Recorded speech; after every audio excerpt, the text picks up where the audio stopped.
Assalamualaikum warahmatullahi wabarakatuh. Waalaikumsalam warahmatullahi wabarakatuh. Alhamdulillah, salatu wassalamu ala Rasulillah wa ala alihi wa sahbihi wa man walah. Wa la haula wa la quwwata illa billah. Subhanaka la ilma lana illa ma 'allamtana innaka antal alimul hakim. Para sahabat Wasis yang mudah-mudahan senantiasa dirahmati dan diberkahi Allah Subhanahu wa taala. Alhamdulillah, berjumpa kembali dengan program kita Oasis obrolan dan analisis seputar Islam yang insya Allah ini ditayangkan secara live melalui channel Syiar Banten ya. Mudah-mudahan eh, beberapa waktu ke depan kita bisa memberikan obrolan-obrolan yang bermanfaat untuk sahabat Amin. semua. Alhamdulillah, segala puji bagi Allah. Salawat salam semoga tercurah kepada Rasulullah Muhammad Sallallahu Allahumma Alaihi shalli wa sallim Wasallam. wa barik alaih. Baik sahabat, hampir sepekan yang lalu kita bangsa Indonesia eh, mengalami peristiwa yang sangat menyedihkan gitu ya, yakni adanya bencana longsor, banjir bandang yang terjadi pada saudara-saudara kita di Sumatera Barat, Sumatera Utara dan juga Aceh gitu ya. Hampir 3 provinsi mengalami bencana yang sangat dahsyat. Itu kita sangat eh, sedih, sangat prihatin dan turut berbelasungkawa. Lalu juga kita sama-sama berdoa mudah-mudahan Allah Subhanahu wa taala Amin. segera memberikan pertolongan pada saudara-saudara kita, memberikan kesabaran, kekuatan dan juga mudah-mudahan kondisi di sana segera pulih seperti sedia kala. Dan mudah-mudahan hal yang serupa tidak terjadi kembali di masa yang akan datang. Baik, jadi tema kita malam hari ini sangat terkait dengan kejadian bencana yang baru saja terjadi. Karena bagaimanapun kita memahami bahwa bencana itu salah satu kode dari Allah yang memang harus kita terima, bisa menjadi ujian bagi orang-orang yang beriman. Tapi di satu sisi tentu kita harus muhasabah, introspeksi. Kira-kira apa dan kenapa bencana itu bisa hadir di tengah-tengah kita lah. Itulah yang barangkali malam hari ini ingin coba kita obrolkan, kita diskusikan eh, dengan narasumber kita malam hari ini yang alhamdulillah sudah berkenan hadir menemani kita untuk ngobrol kesempatan malam hari ini, yakni Ustadz Samsul Mu'arif. Assalamualaikum warahmatullahi wabarakatuh, Ustadz. Waalaikumsalam warahmatullahi wabarakatuh. Sehat, Ustadz? Alhamdulillah. Ya, alhamdulillah. Terima kasih Ustadz sudah hadir di studio Siar Banten. Mudah-mudahan panjenengan mendapatkan keberkahan dan rahmat dari Allah Subhanahu wa taala. Amin. Amin. Di beliau ini adalah pengasuh majelis Sohib Takwa ya Ustadz ya di wilayah Tiga Raksa. Iya. Ya, alhamdulillah. Jadi sebagaimana tadi di awal kita sampaikan dalam prolog bahwa insya Allah kita akan ngobrol soal eh, ya bencana yang baru saja terjadi di daerah Sumatera Barat, Sumatera Utara dan juga Aceh. Yakni dengan tema atau judul Bencana Sumatera akibat ulah manusia-manusia rakus dan kebijakan yang pro kapitalis. Baik, mungkin langsung saja kita akan dengarkan pemaparan atau pengantar yang akan disampaikan oleh Ustadz Samsul Mu'arif. Monggo Ustadz. Bismillahirrahmanirrahim. Assalamualaikum warahmatullahi wabarakatuh. Waalaikumsalam warahmatullahi.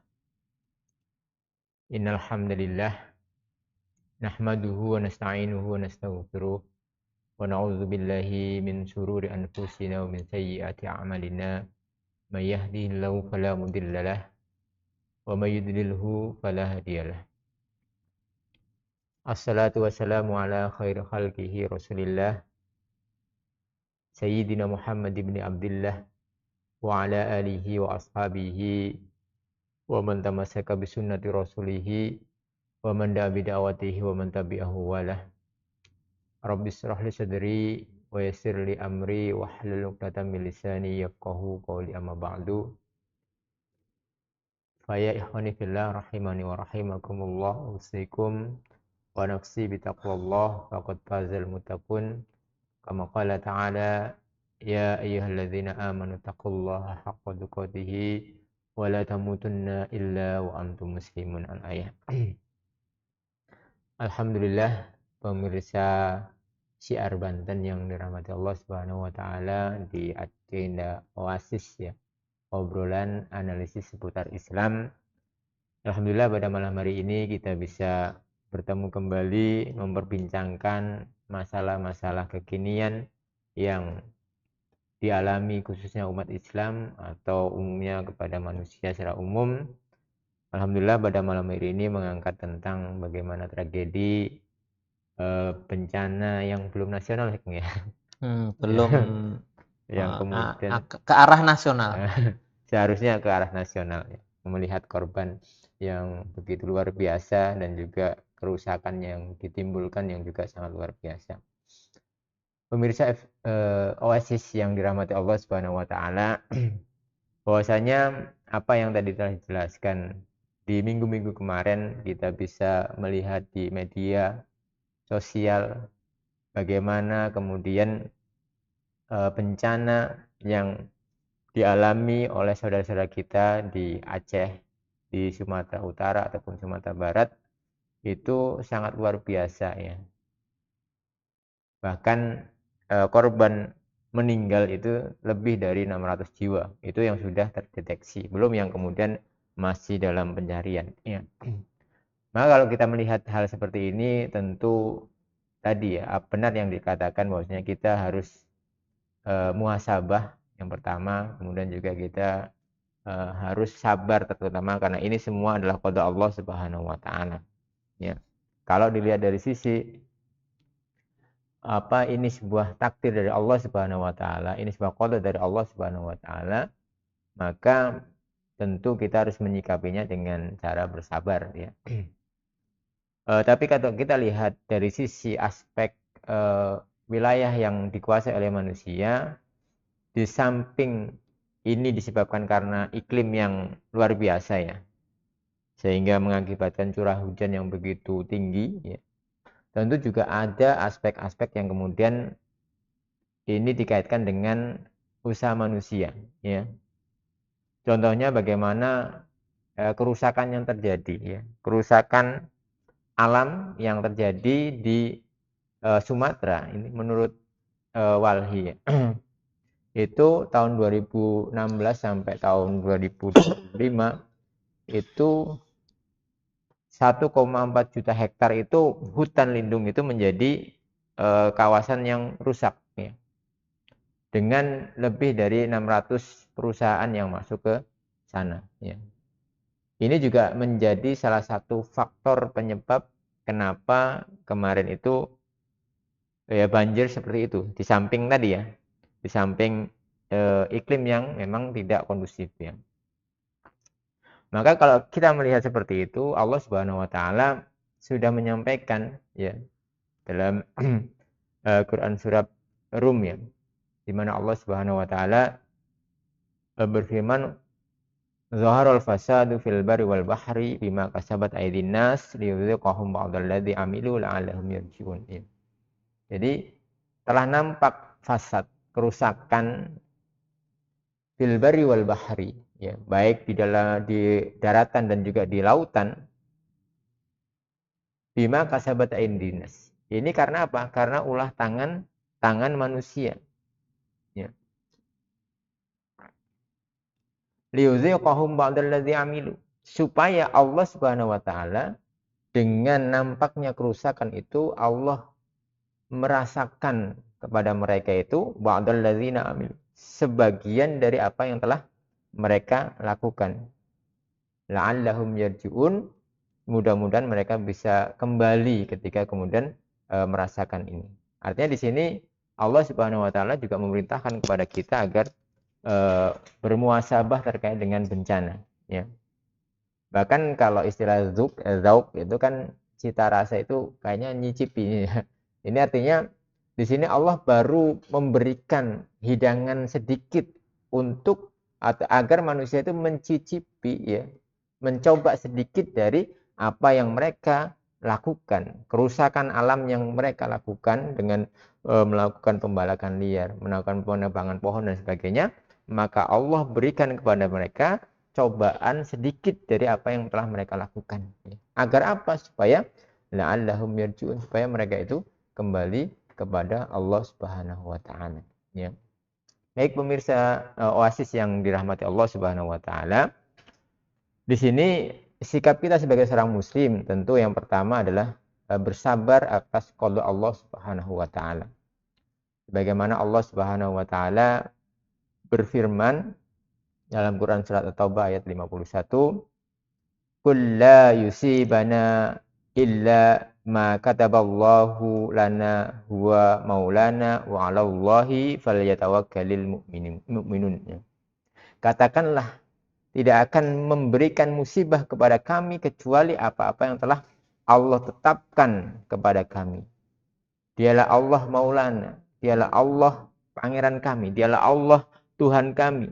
Wa 'alallahi falyatawakkalul mu'min. Maka hanya kepada Allah lah hendaknya orang-orang yang beriman itu bertawakal. Artinya di sini setiap musibah yang Allah berikan itu kan tidak memandang dia soleh ataupun tidak soleh ya. Maka bagi orang-orang yang beriman kepada Allah Subhanahu wa taala, ketika diberikan musibah, maka Allah memerintahkan untuk bertawakal. Karena tidak ada musibah kecuali Allah telah tetapkan musibah itu kepada manusia. Maka di sini Allah memerintahkan untuk falyatawakkalil. Maka hendaklah bertawakal orang-orang yang beriman kepada Allah Subhanahu wa taala. Ya.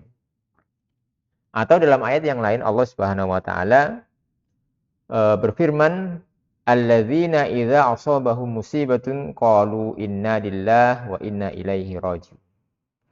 Yakni orang-orang yang ketika ditimpakan musibah kepada mereka, maka mereka berkata, "Inna lillahi, sungguhnya kami ini milik Allah, wa inna ilaihi raji'un, dan sungguhnya kami hanya kepada Allah akan kembali." Ulaika alaihim salawatu min rabbihim wa rahmatun. Bagi mereka, mereka itulah yang kepada mereka ada salawat dari Tuhan mereka dan juga ada rahmat. Wa ulaika humul muhtadun, dan mereka itulah orang-orang yang mendapatkan petunjuk. Quran surat Al-Baqarah ayat 156 sampai 157. Pemirsa SPTV, pemirsa Oasis yang dirahmati Allah Subhanahu wa taala. Ya. Di sini Allah sekali lagi memerintahkan kita untuk kemudian bersabar atas musibah, untuk bertawakal kepada Allah Subhanahu wa taala. Tapi tentu ini sekali lagi solusi atas ketika musibah itu kemudian menimpa seorang muslim. Maka di samping tadi bertawakal kepada Allah, di samping kemudian bersabar atas musibah yang Allah berikan kepada kita, maka kita tadi diperintahkan juga untuk bermuasabah. Kenapa kemudian Allah Subhanahu wa taala memberikan musibah ini kepada kita? Kita tentu harus berintrospeksi diri, ya. Ya, untuk kemudian mencari solusi atas permasalahan yang terjadi, mencari solusi atas kemudian kenapa musibah ini terjadi, ya. Bayangkan ketika kemudian Indonesia, negeri ini yang kemudian secara letak geografis memang ya punya peluang, punya kemudian peluang untuk terjadi bencana besar karena memang letaknya di tempat tropis yang kemudian banyak curah hujannya. Kemudian juga Indonesia termasuk di dalamnya ada cincin api ya, di mana gunung berapi itu melewati pulau-pulau di Sumatera sampai di Jawa.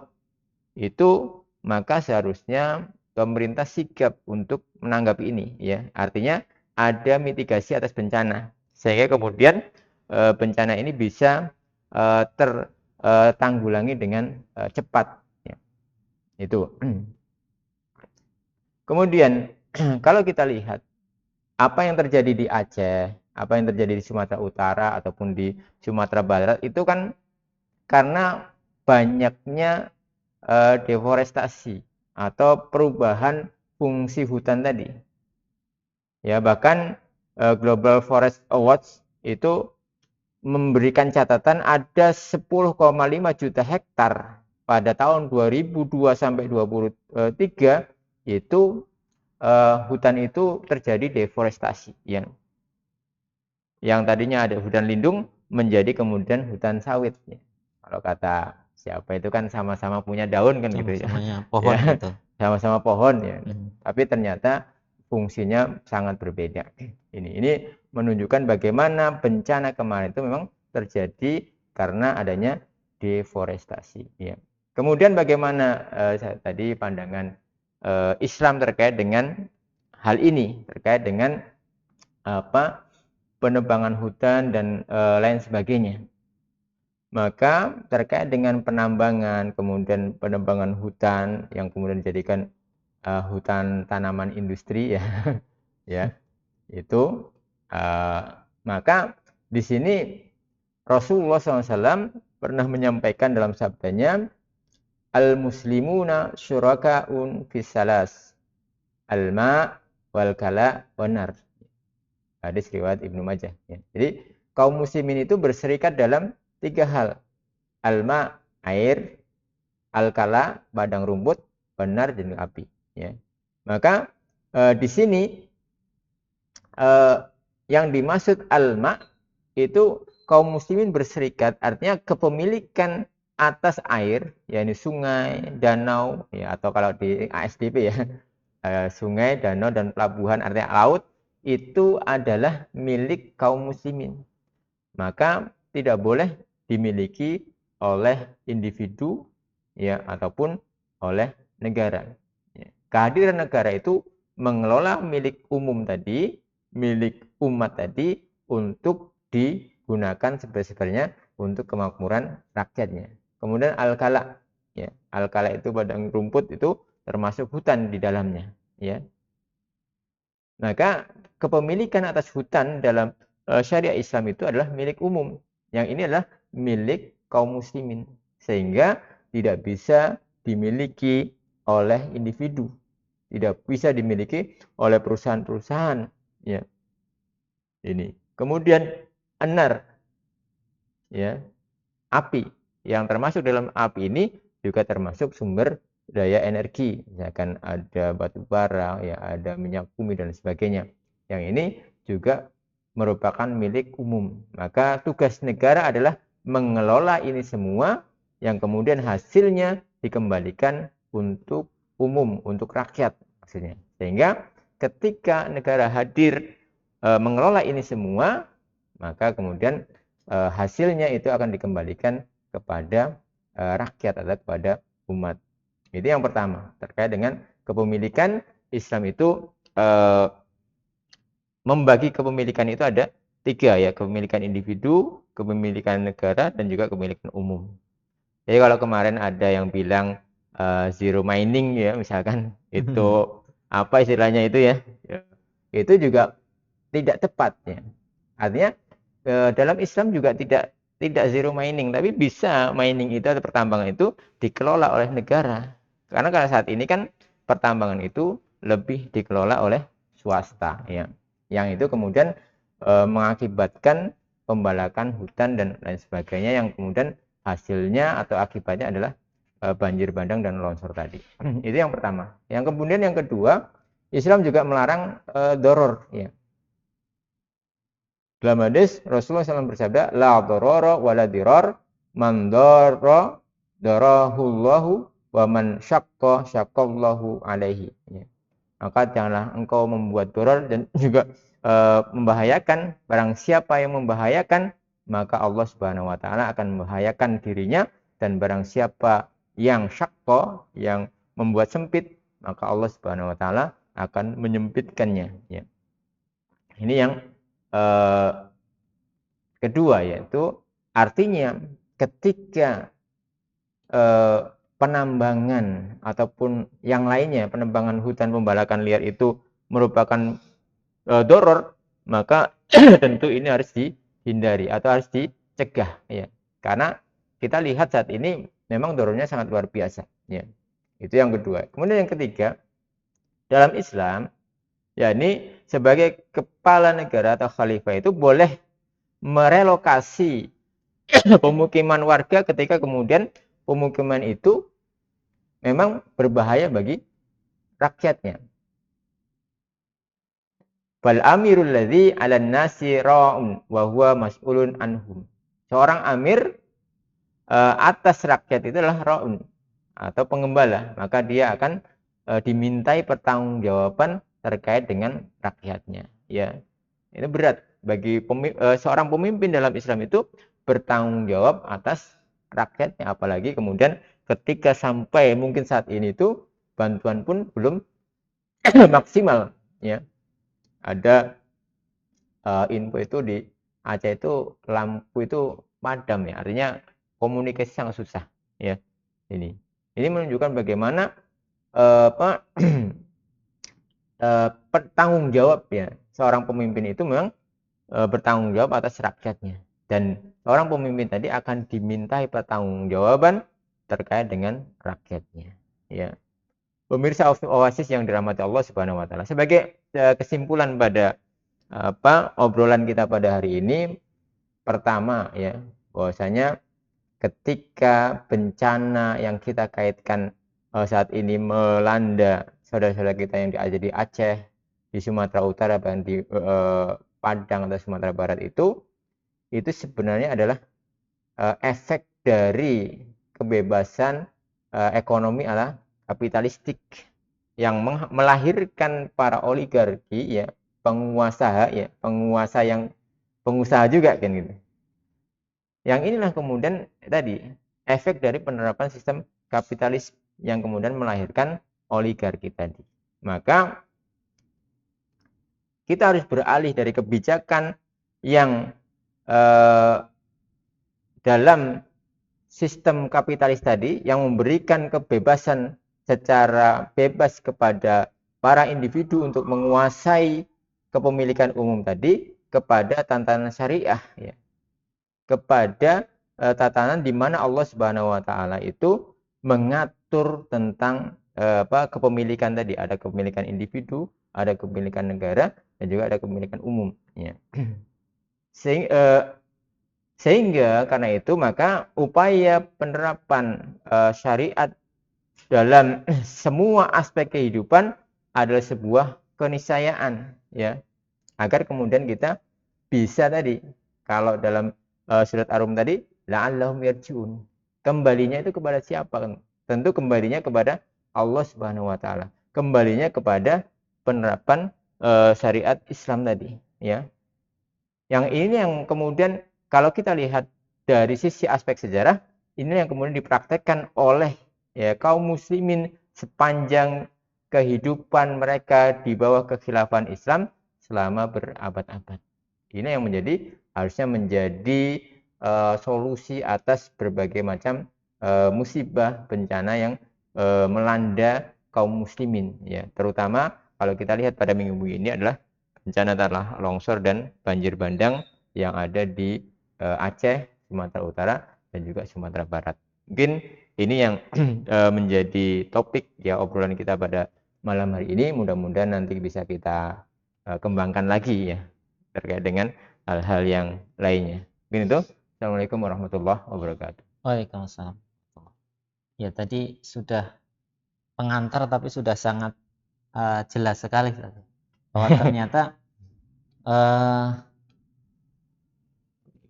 dalam kita menyikapi bencana yang terjadi khususnya hari ini, yang baru-baru ini terjadi di Sumatera Barat, Sumatera Utara, dan juga Aceh, memang sebagai seorang muslim kita wajib bersabar gitu atas qada Allah. Ini adalah ketetapan Allah yang harus kita terima, Tapi ternyata ada pelajaran yang bisa kita petik di sana ya.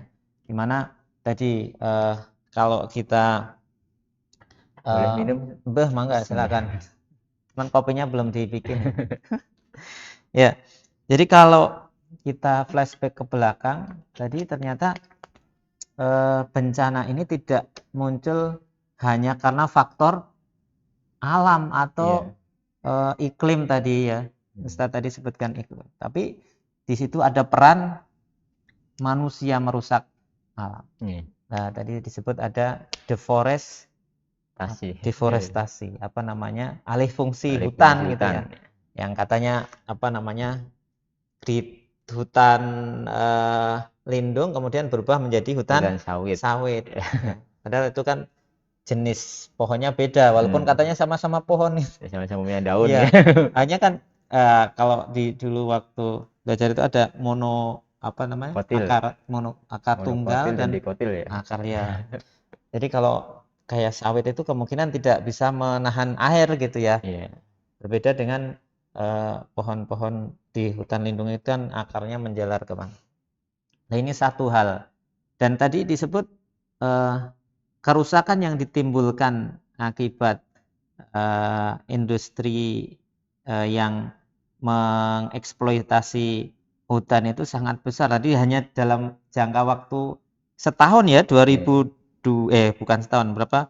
Sekitar berapa tahun? 2002 sampai 2023 itu. Kurang lebih 21 tahun ya. Itu area hutan yang hilang itu 10,5 juta hektar. Ya Allah. Jadi 10,5 juta hektar.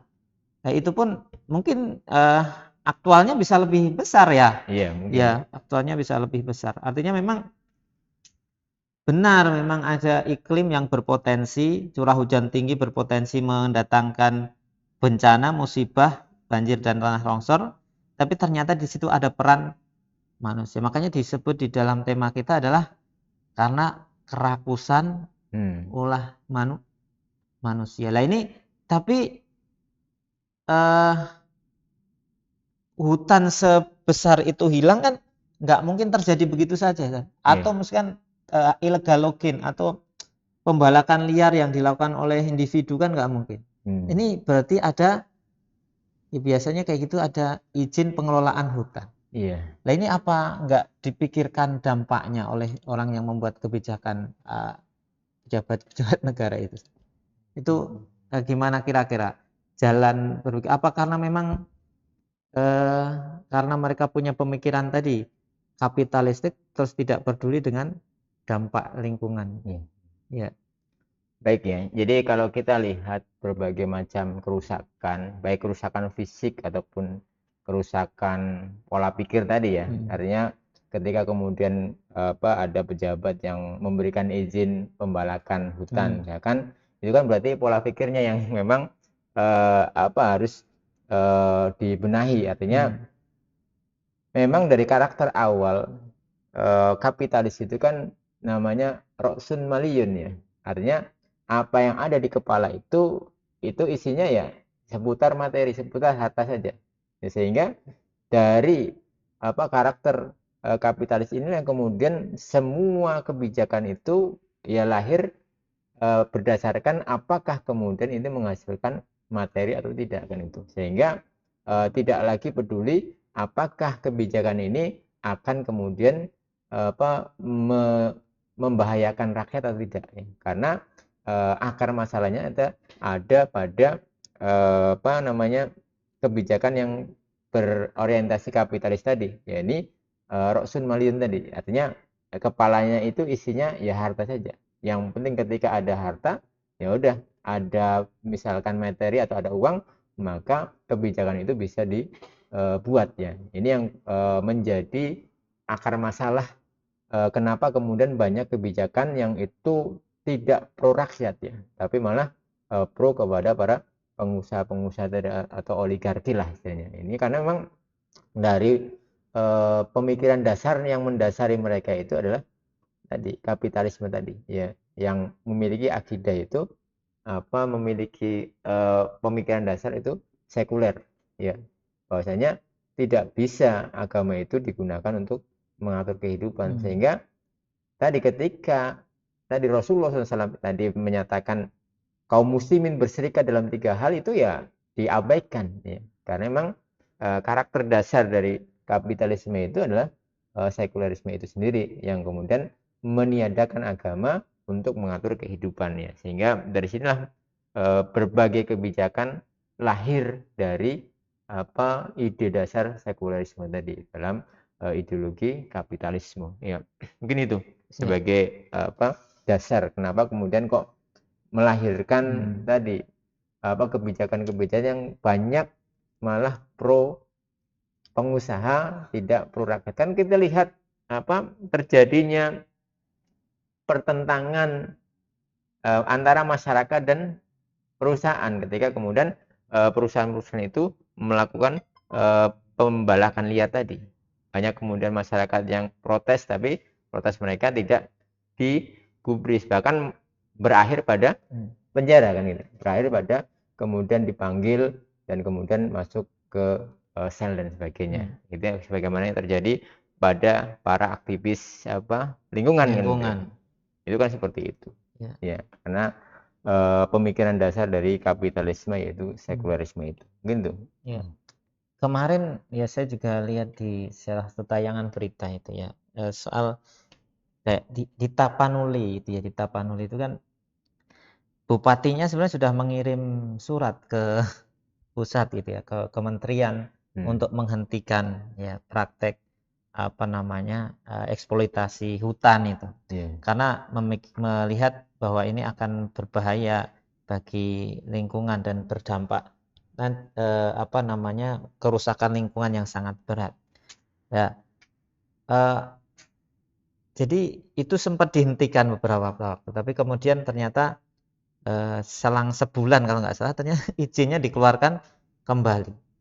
Nah ini berarti kan memang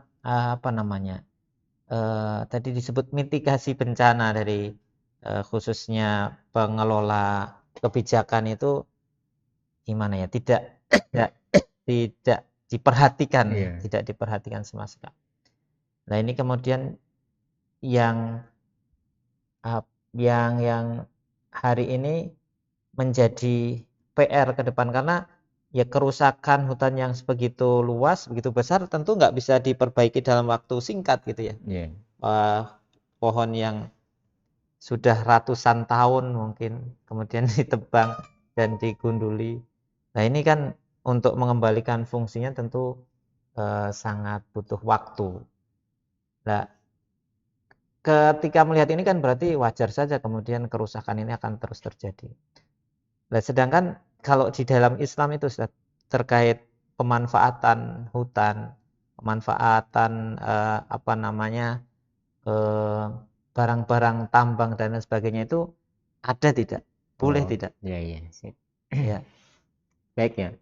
Sebagaimana hadis Rasulullah tadi bahwasanya al-muslimuna syuraka'un fi salasin tadi itu menunjukkan bahwasanya barang-barang seperti pemanfaatan hutan, kemudian sungai, laut, danau ataupun barang-barang tambang seperti minyak bumi, batu bara dan sebagainya, maka justru disinilah letak negara hadir untuk mengelola itu semua dan digunakan untuk kemakmuran rakyat. Ya, itu. Ya, karena tidak kalau kemudian barang-barang yang tadi kaum muslim berserikat itu bisa langsung digunakan seperti sungai lah, maka tidak boleh ada yang mengkapling sungai misalkan. Maka masyarakat mau mancing di situ misalkan atau mau memanfaatkan di situ maka boleh saja. Tapi ada barang-barang yang itu kepemilikan umum tidak bisa langsung dimanfaatkan seperti tambang. Ini kan butuh eksplorasi ya, butuh kemudian mesin-mesin canggih untuk kemudian mengangkat ya barang-barang tambang itu ke luar yang kemudian butuh juga mesin ataupun sumber daya manusia untuk mengelolanya sehingga menjadi barang-barang jadi yang kemudian itu bisa dimanfaatkan untuk kemakmuran rakyat, misalkan menjadi bahan bakar BBM ya yang murah ya, karena kalau dari hitung-hitungan kan dulu berapa lah ya, tidak sampai 4.000 ya, itu udah jadi BBM ya kan. Kalau kemudian dikelola dengan pengelolaan yang tadi sesuai dengan syariah ya kan, itu. Sehingga rakyat akan bisa ya mengakses itu dengan murah ya. Kalaupun tidak gratis ya, karena ada biaya pengelolaan ya. Maka dengan murah. Atau nanti ketika negara bisa mengelola itu dan hasilnya dialihkan kepada pelayanan kesehatan, maka akan menghasilkan kesehatan yang gratis, akan menghasilkan pelayanan pendidikan yang gratis. Karena tadi hasil pengelolaan sumber daya alam yang itu adalah milik umum itu dikembalikan atau digunakan untuk kemakmuran atau kepentingan rakyat itu sendiri. Ya, ini yang diatur dalam syariah Islam. Ya, itu seperti itu. Ya, dan yang lainnya yang termasuk kepemilikan umum, maka di sini negara hadir untuk mengelolanya dan hasilnya dikembalikan untuk kemakmuran rakyat. Kalau untuk prosedur atau batasan-batasan eksploitasi itu ada pertimbangan-pertimbangan, misalkan tadi potensi-potensi bahaya, misalkan ada tambang kayak misalkan sekarang kalau kita lihat di hutan-hutan yang dilakukan eksploitasi itu kan kayak pokoknya ketika itu tadi seperti pertimbangan manfaat saja, ketika itu memang bisa menghasilkan uang pokoknya dibabat habis gitu. Yeah. Kalau di dalam Islam apa ada batasan atau prosedur? Oh, karena ini nanti menimbulkan doror, maka kemudian ya walaupun itu memang berpotensi misalkan tadi ada hasil tambang dan sebagainya, maka kemudian diurungkan atau gimana gitu. Yeah. Jadi tentu ya secara aspek teknis ya, tentu nanti negara tentu tadi melihat secara aspek teknis terkait dengan AMDAL dan sebagainya, apa kemudian ketika didirikan perusahaan tambang ya milik negara yang misalkan itu mengelola kepemilikan umum itu, apakah ini ada efek doror bahaya bagi warga atau tidak ya.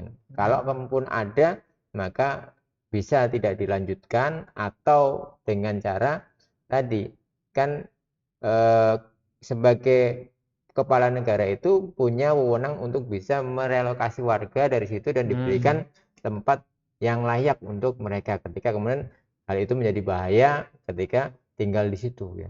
Itu kan seperti itu. Bisa. Artinya ini kebijakan secara teknis nanti bisa dilakukan ya uji AMDAL dan sebagainya agar kemudian apakah tadi penambangan itu membahayakan rakyat atau tidak ya.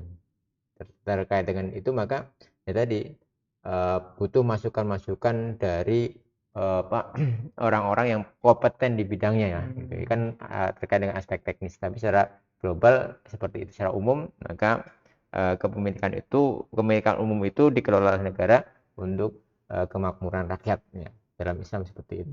Jadi landasan yang mendasari negara dalam Islam itu untuk mengeksplorasi kekayaan alam itu tetap dalam landasan koridor keimanan gitu ya, bukan hanya sekedar ini bisa mendatangkan hasil yang besar begitu ya. Bukan sekedar itu.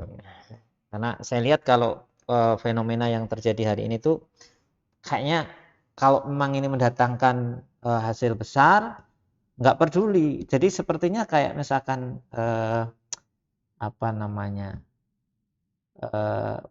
kajian-kajian tentang kerusakan lingkungan, AMDAL dan sebagainya seperti diabaikan. Tadi pembalakan hutan yang sangat serampangan, kemudian ada apa namanya pengurukan laut itu namanya apa? Reklamasi yang tidak bertanggung jawab gitu ya. Dan kemudian juga pengerukan tambang yang serampangan juga, ini yang sebenarnya kalau kita lihat memang sangat mempunyai potensi besar menimbulkan kerusakan-kerusakan yang lain. Nah, lalu kemudian di dalam Islam tadi harta hasil tambang itu kan diberikan kepada rakyat gitu ya. Ini distribusinya ada mekanisme distribusi tersendiri pada rakyat. Kalau kita lihat hari ini kan kekayaan tambang sepertinya banyak ya. Misalkan kita tadi bicara soal bahan bakar gitu ya. Iya, iya. Itu kan eh, kita punya produksi bahan bakar yang besar juga. Terus kemudian barang-barang tambang yang banyak. Tapi distribusi kepada rakyat sepertinya sangat gimana ya? Tidak merata dan kemudian seperti dikomersilkan gitu. Iya, Jadi iya. kalau di dalam Islam distribusi tambang itu gimana? Baik, baik. Jadi sekali lagi ya, jadi ketika yang mendasari kebijakan itu adalah ideologi kapitalisme, maka kalau kita lihat dalam sistem ekonomi kapitalisme itu distribusi barang dan jasa, karena menurut mereka itu kan masalah ekonomi itu kan kelangkaan barang dan jasa gitu ya. Maka distribusi barang dan jasa itu digunakan dengan mekanisme harga ya. Itu kalau dalam sistem kapitalisme, dan kita lihat negeri ini juga menganut hal itu. Artinya rakyat akan mendapatkan barang dan jasa itu sesuai dengan daya belinya kan, ya, sesuai dengan daya belinya. Sehingga misalkan tadi ya, rakyat biasa yang mungkin eh, daya belinya kurang, maka akan terdistribusi BBM yang RON-nya rendah. Ya, seperti itu. Maka demikian pula rakyat yang punya daya beli tinggi, maka dia juga akan terdistribusi BBM yang lebih tinggi lagi ininya, ya, oktannya atau apanya ya. Sehingga ini menurut pandangan kapitalisme itu adil ya, itu ya. Atau contoh lagi misalkan dalam masalah makanan lah, makanan pokok kita kan beras lah ya. Beras. Maka rakyat yang daya belinya sedang atau rendah, maka dia cukup ya terdistribusi ya beras itu yang kualitasnya ya sedang ya.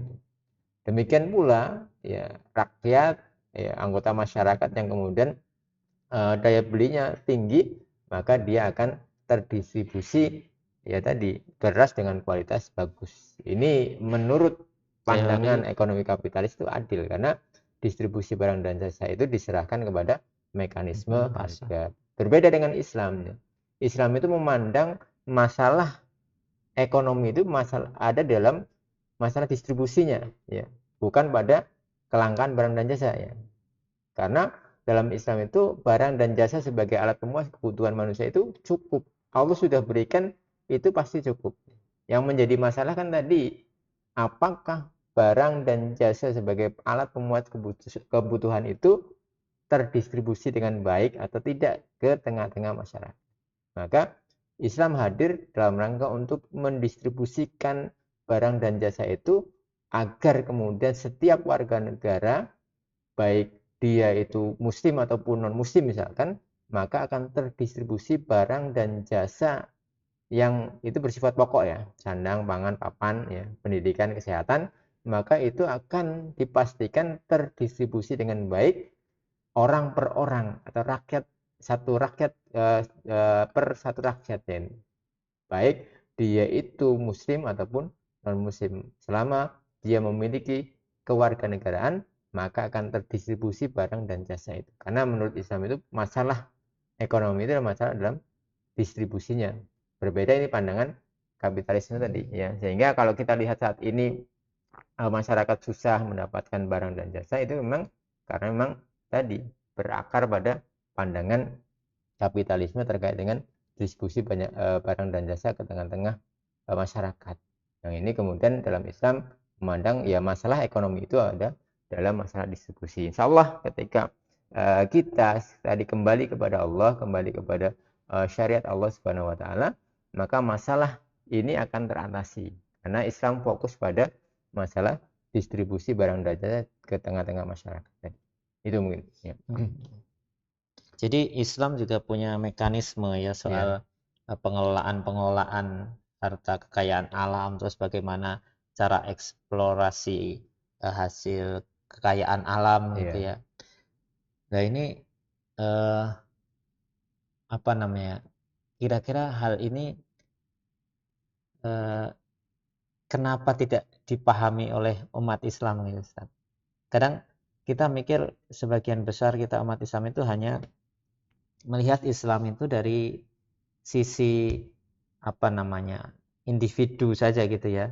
Jadi dalam melihat sistem hari ini maka mereka hanya melihat apa yang sudah ada gitu. Misalkan kita lihat di sini ada sistem ekonomi yang kapitalis tadi, terus sistem pengelolaan hutan, tambang dan sebagainya yang juga demikian gitu ya. Padahal ternyata Islam mempunyai seperangkat aturan untuk mengatur masalah itu ya.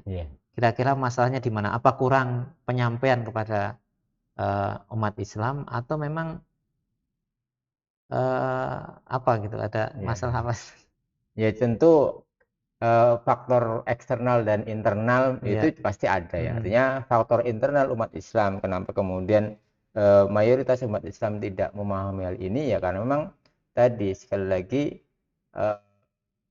pemahaman tentang Islam yang dipahami oleh mayoritas umat Islam itu hanya sebatas ibadah ritual. Padahal Islam itu kan adalah seperangkat aturan yang mengatur kehidupan ya. Ini ya. Artinya bukan hanya saat ibadah kita berislam, tapi saat di pasar ya, saat berekonomi kita juga dengan Islam. Saat bergaulan kita dengan Islam. Maka ketika Islam dipandang sebagai sebuah seperangkat aturan untuk mengatur kehidupan ya, maka kita akan bisa menemukan bagaimana Islam itu bisa memberikan solusi atas permasalahan-permasalahan baik tadi masalah ekonomi ataupun masalah tadi ya terkait dengan pembalakan liar dan sebagainya tadi itu Islam memberikan solusi itu. Inilah kemudian pentingnya tadi secara internal ya, pentingnya umat Islam itu memahami Islam itu secara kafatan, secara keseluruhan ya. Karena kita juga minta oleh Allah Subhanahu wa taala untuk masuk Islam itu dalam secara keseluruhan. Ya ayyuhalladzina amanu dkhulu bisilmi kafatan. Hanya kafatan itu bukan hanya masalah akidah kan itu. Kalau kita lihat ya, Islam itu kan agama yang Allah turunkan kepada Nabi Muhammad untuk mengatur hubungan manusia dengan Allah, hubungan manusia dengan diri sendiri dan hubungan manusia dengan sama manusia. Sedangkan hubungan manusia dengan Allah itu ya ada akidah, ada ibadah. Hubungan manusia dengan diri sendiri ada tentang bagaimana cara makan, bagaimana cara minum, bagaimana berakhlak dan sebagainya. Hubungan manusia dengan sesama manusia itu ada muamalah dan ukubat. Sedangkan muamalah itu banyak ya. Ada muamalah dalam sistem interaksi pergaulan ya, yang ini menghasilkan sistem sosial kemasyarakatan yang baik ya nanti. Kemudian ada muamalah dalam masalah ekonomi ya, ini yang akan tadi menghasilkan perangkat hukum dalam masalah-masalah perekonomian ya, dan yang lain sebagainya. Pun ada ukubat sistem sanksi. Maka ketika Islam dipahami secara keseluruhan tadi, aturannya mengatur semua aspek kehidupan, maka di sini akan menemukan bagaimana Islam itu akan bisa memberikan solusi atas berbagai permasalahan kehidupan ya. Itu. Ya, karena kita kan di sini adalah apa namanya podcast kita ini kan oasis ya, obrolan dan analisis seputar Islam. Jadi kita lihat berbagai peristiwa ini memang dilihat dari sudut pandang Islam gitu ya. Termasuk di dalam melihat yang fenomena yang hari ini ada yang terjadi soal bencana dan juga kerusakan alam akibat eksploitasi kekayaan alam yang ugal-ugalan tadi. Nah, ternyata kalau kita mau berpikir gitu ya, apalagi kita mayoritas umat Islam gitu ya di negara kita. Nah, kenapa kita tidak kembali kepada Islam gitu ya? Yang padahal tadi disebutkan Ustaz tadi, Islam juga punya mekanisme, justru mekanismenya yang sangat jelas dan bertanggung jawab begitu ya. Bertanggung jawab, tidak seperti hari ini. Harta kekayaan tambang begitu besar dieksploitasi, tapi apa namanya, hasilnya itu tidak dirasakan atau tidak dinikmati oleh rakyat. Coba bayangkan berapa ratus tambang yang hari ini kemudian dikeruk gitu ya. Tapi kemudian kemana hasilnya, dan kita lihat pembiayaan negara hari ini justru datang dari pajak, 80% lebih datang dari pajak. Kalau harta kekayaan alam yang kemudian hari ini dikeruk sedemikian besar, kemana larinya? Kan ini menjadi pertanyaan besar juga. Makanya kemudian Islam menjadi alternatif, bukan alternatif ya Ustaz ya. Justru misalkan solusi terkait kekisruhan, terkait carut marutnya pengelolaan yang hari ini ada gitu. Jadi tadi sudah kita sama-sama simak begitu komprehensif ya Islam itu dalam mengatur berbagai hal. Dan di episode-episode yang lalu kita juga bahas berbagai macam tema, dan ternyata Islam itu juga punya seperangkat aturan untuk mengatur berbagai macam hal. Tadi disebutkan dalam aspek kehidupan interaksi antar manusia, bahkan dengan alam dan lain sebagainya. Ya baik Ustaz, ya sepertinya sebenarnya ada beberapa hal yang tetap kita harus lanjutkan pembahasannya gitu ya. Tapi mungkin tidak malam hari ini. Mungkin tidak malam hari ini. Insya Allah kita lanjutkan di lain kesempatan gitu Ustaz. Insya Allah mudah-mudahan nanti ada waktu jenengan bisa hadir kembali ke studio Syiar Banten. Tapi untuk menutup diskusi kita, perbincangan kita malam hari ini, tadi sebenarnya di awal sudah ada sedikit kesimpulan ya. Nah ini kesimpulan pamungkas gitu. Mungkin kesimpulan pamungkas dari perbincangan kita malam hari ini. Monggo silakan. Baik. Jadi pemirsa Syiar Banten, pemirsa Oasis yang dirahmati Allah Subhanahu wa taala, sebagai kesimpulan saya akan bacakan satu makalah ya, karena ini di Banten ya. Itu makalahnya dalam kitab Nasaihul Ibad ya. Itu ada salah satu makalah yang mungkin akan bisa kita tarik ya nasihat dari apa yang ada di makalah ini. Di makalah yang ke-8 dari A'mas, yaitu namanya Sulaiman bin Harun Al-Kufi ya, radhiyallahu anhu, beliau berkata, "Man kana ra'su malihi at-taqwa kullat al-ilsan an wasfi ribhi dinihi wa man kana ra'su malihi dunya kullat al-ilsan an wasfi husrani dinihi." Ya, barang siapa yang modal awalnya adalah ketakwaan kepada Allah ya, maka lisan ini nggak akan bisa untuk mensifati keuntungan agamanya ya. Dan barang siapa yang modalnya ya ketika mengarungi kehidupan ini adalah ya dunia, maka lisan pun tidak akan mungkin bisa untuk mensifati kerugian agamanya. Di sini beliau Syekh Nawawi Al-Jawi Al-Bantani menjelaskan maknanya dari nasihat ini, man tamassaka ala taqwa ya.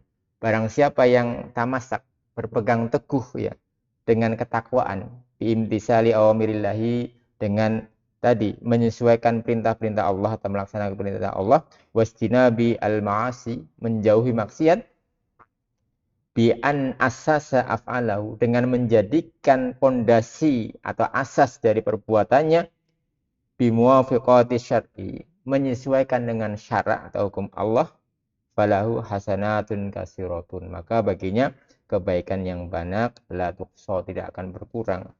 Artinya di sini ketika kita menerapkan hukum-hukum Allah Subhanahu wa taala, maka yang adalah kebaikan-kebaikan, yang adalah keberkahan-keberkahan ya. Sebaliknya, wa man tamassaka ala umuri mukhalifati syar'i, barang siapa yang berpegang teguh terhadap perkara-perkara yang menyelisihi hukum syara, falahu sayyi'atun kasiratun, maka baginya keburukan-keburukan ya, atau kejahatan-kejahatan yang banyak.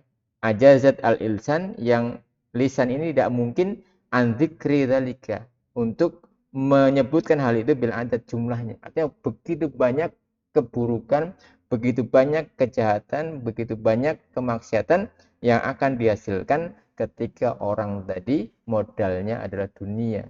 Dan kita lihat fakta saat ini, kapitalisme melahirkan keburukan-keburukan. Maka kesimpulannya, kalau kita ingin kembali baik, maka kembalilah kepada syariat Allah Subhanahu wa taala. Wallahu a'lam. Baik. Baik, syukron jazakallah khairan kasir pada Ustadz Samsul Mu'arif atas ilmu yang diberikan malam hari ini. Mudah-mudahan bisa memberikan manfaat untuk kita semua, dan mudah-mudahan Allah Subhanahu wa taala memberikan keberkahan ilmu usia kepada beliau. Amin.